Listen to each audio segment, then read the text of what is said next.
ఒక ఆల్ ఇండియాలో ఈ కలెక్షన్స్ బ్రేక్ చేసిన సినిమాలో తన కష్టం, ఆ సినిమాకి అంత కలెక్షన్స్ రావడం, ఇవన్నీ చేసిన ఒక సినిమాకి అతను వెళ్ళి మొదటి షోలో తను కూర్చొని జనం దీన్ని ఎంత అప్రిషియేట్ చేస్తున్నారు, తనని ఎలా రిసీవ్ చేసుకున్నారు అని చూసుకునే అదృష్టం లేకపోయింది.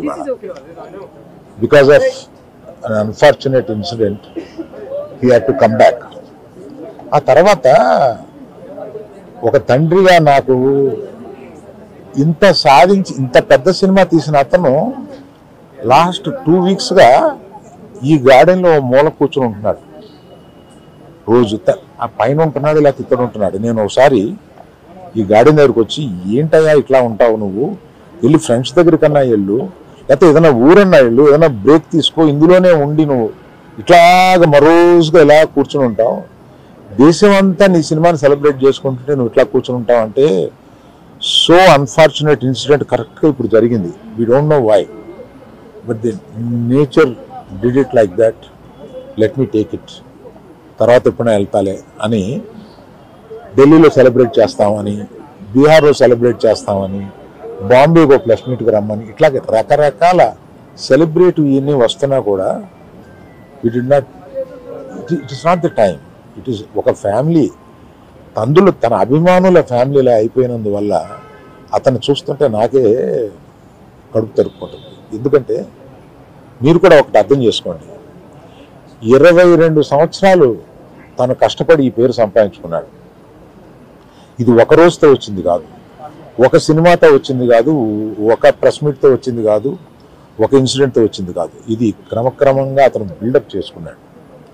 ఆ బిల్డప్ చేసుకోవడం కాదు, 3 జనరేషన్స్ నుంచి వస్తుంది. మీరు ఎప్పుడైనా 3 జనరేషన్స్ని చూశారు, ఎప్పుడైనా మేము ఇట్లాంటి బ్లేమ్ తీసుకున్నామా, మేము ఇలా బిహేవ్ చేస్తాము, ఇలా ఇర్రేషనల్గా ఉంటామా? మీరే అర్థం చేసుకోండి. ఎందుకంటే మేము ఎటువంటి మనుషులు అనేది పబ్లిక్కి మీకు తెలుసు, మీరు చూస్తున్నారు, మమ్మల్ని అందరినీ చూస్తున్నారు. మీ కళ్ళ నుంచి ఎవరూ తప్పించుకోలేము. అటువంటిది ఇటువంటి ఒక ఫాల్స్ ఇన్ఫర్మేషన్ తోటి ఒకరు మాట్లాడుతుంటే అది బాధేసింది వాళ్ళు చూస్తే. కనుక ఈ క్లారిఫికేషన్ ఇవ్వాలని అతను అన్నప్పుడు తప్పనిసరిగా ఈ క్లారిఫికేషన్లో లీగల్ అబ్జెక్షన్స్ ఏమైనా ఉన్నాయని కనుక్కొని లేవు అని తెలిసిన తర్వాత ఈ క్లారిఫికేషన్ ఇచ్చారు.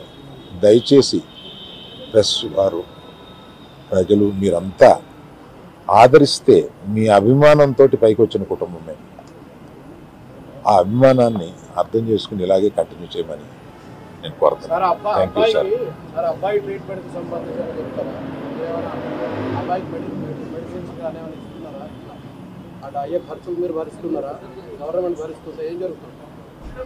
సార్ అయితే దానికి కంటిన్యూ చెక్ అనౌన్స్ చేసిన వెంటనే మంత్రి వెళ్ళి ఇచ్చేసాడు. ఇప్పటికి 20 రోజులు అవుతున్నా కూడా అల్లు అర్జున్ గారు ఇంకా ఇవ్వలేదు. దీని వెనక కారణం ఏంటంటారు? నేను అవన్నీ చెప్పడానికి రాలేదమ్మా.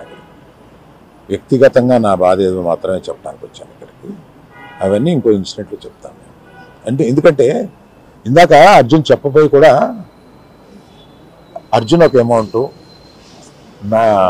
నవీన్ మైత్రి వాళ్ళు ఒక అమౌంట్, డైరెక్టర్ గారు ఒక అమౌంట్, ఇదంతా పెట్టి ఒక ట్రస్ట్ చేద్దాము ఇది అనేది అనుకున్నారు.